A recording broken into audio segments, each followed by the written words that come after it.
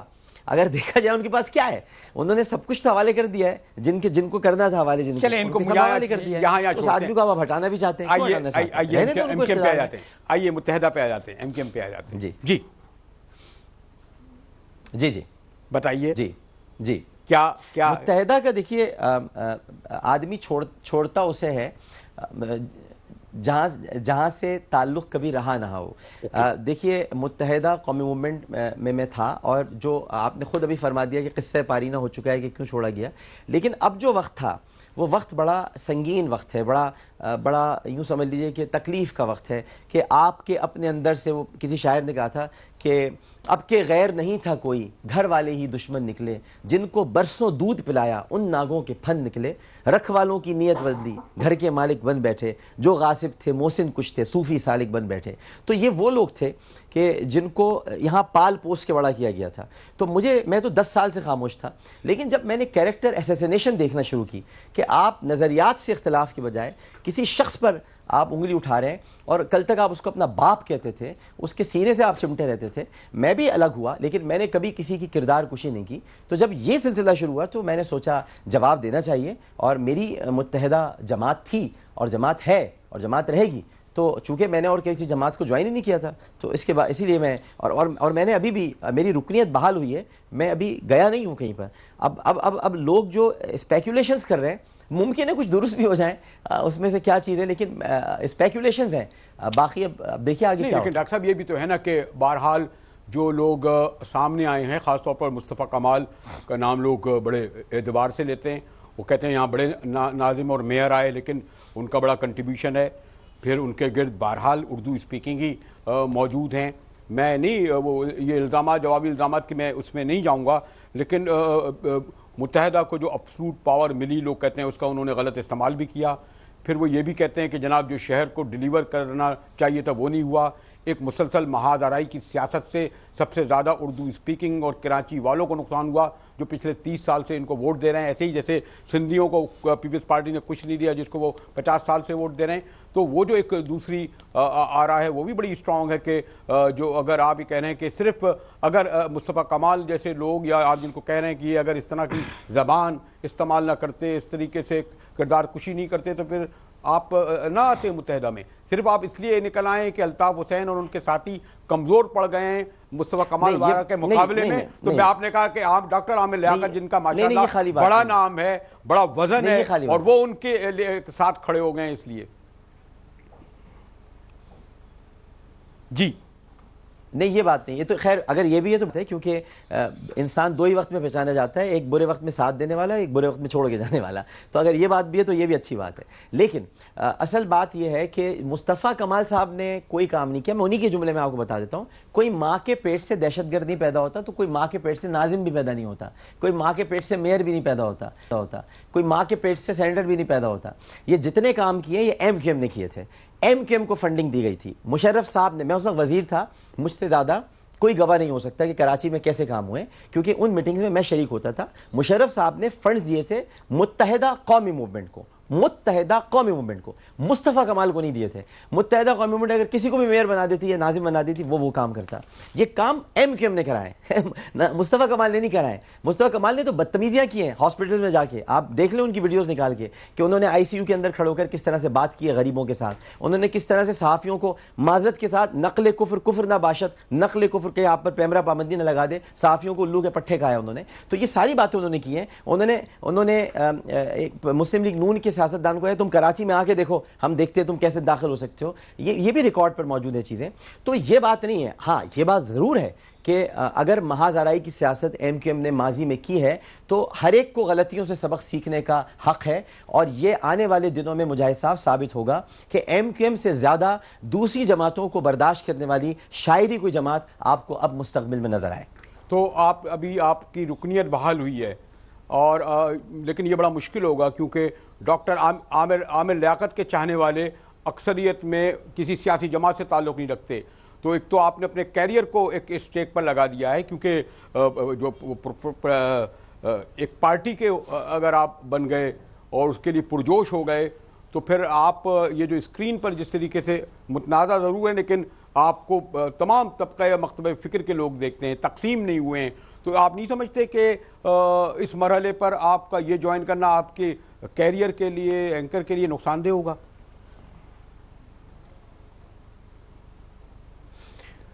مجھے صاحب میں 2001 سے ٹیلی ویژن پر آ رہا ہوں اور 2007 میں نے استعفیٰ دیا تھا اور 2007 میں میری بھی مقبولیت اتنی تھی جب میں ایم کیو ایم میں وزیر تھا.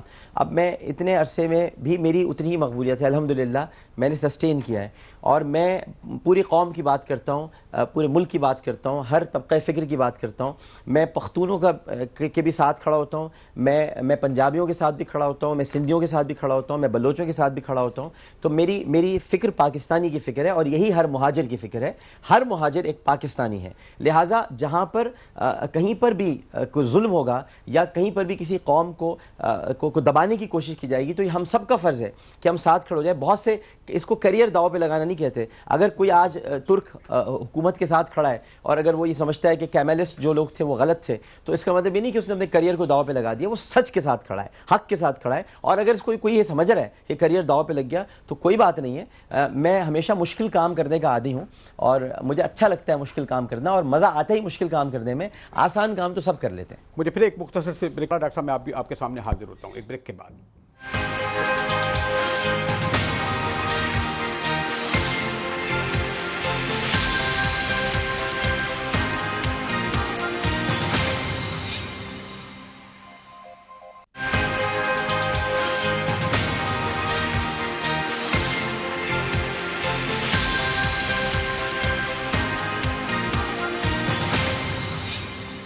چینل 24 میں ایک بار پھر مجاہد ویلڈی آپ کو خوش آمدید کہتا ہے. میں ڈاکٹر صاحب ایک بڑی ایک کلرفل جسے لفظ کہتے ہیں ہماری معروف زبان میں رنگا رنگ شخصیت ہیں اور اس میں تمام رنگ ہیں. یعنی خالی اگر مشکل ہو جاتا ہے ایک مذہبی اسکالر، یہ ایک اینکر، انٹرٹینر اور اب جو ایک نیا بہرحال ایم کیو ایم اور اس سب میں ان کی مقبولیت کا کہتے ہیں وہ گراف ابھی تک موجود ہے. ڈاکٹر صاحب آپ کو علم ہے کہ سب سے زیادہ کراچی سے سفر کیا ہے، خاص طور پر ابھی امجد صابری کا واقعہ ہوا، کس طریقے سے ان کو دن دہاڑے قتل کیا گیا. آپ کے تو پروگراموں میں باقاعدگی سے شریک ہوتے تھے. ایک جج کے بیٹے کو اغوا ہو گیا. تو لوگ وہ جو آپ وہ بات کہہ رہے تھے کہ یہ جو عمران خان کے حوالے سے اسی لیے لوگ یہ ناقد ہیں سندھ حکومت میں جو پولیٹیکل پارٹیوں کے یعنی پیپلز پارٹی کے حکمراں جماعت کے کہ نہ یہ تحفظ دیتے ہیں، نہ روزگار دیتے ہیں، نہ تعلیم دیتے ہیں، نہ صحت دیتے ہیں اور نہ یہ جو آپ کو یہ جس طریقے سے جو غیرت کے نام پر قتل ہوتا ہے. یعنی اس وقت جو سوسائٹی کا حال ہے اس کے ذمہ دار یہ پولیٹیکل پارٹیاں ہیں. اور کراچی میں اس کو اگر حکمراں جماعت مسلم لیگ نون کو کہوں گا اور اگر پیپل پارٹی کو کہوں گا تو متحدہ کو بھی میں بالکل مبررہ قرار نہیں دے سکتا کہ انہوں نے بھی خاصا عرصہ جو ہے حکومت کی ہے. اس شہر کو جو سب سے زیادہ ریونیو دیتا ہے، سب سے زیادہ یہ شہر سفر ہوا ہے اپنے ان پولیٹیکل پارٹیوں کے سبب. اسی لیے اگر عمران خان نے یہ کہہ دیا کہ جناب فوج آئے گی تو مٹھائیاں تقسیم کریں گے تو لوگ کہتے ہیں جی لوگ توقع ہی صرف وردی والوں سے کرتے ہیں کہ وہی جو کچھ اگر آپریشن کیا یا امن لائے تو وہ باقی کام بھی وہی کریں گے.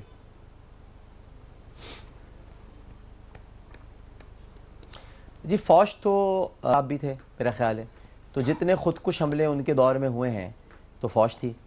اس کے علاوہ یہ جو آپ کہہ رہے ہیں کراچی کے جو 2 واقعات آپ نے بتائے ہیں تو ابھی بھی رینجرز ہیں تو پیراملٹری فورس ہے.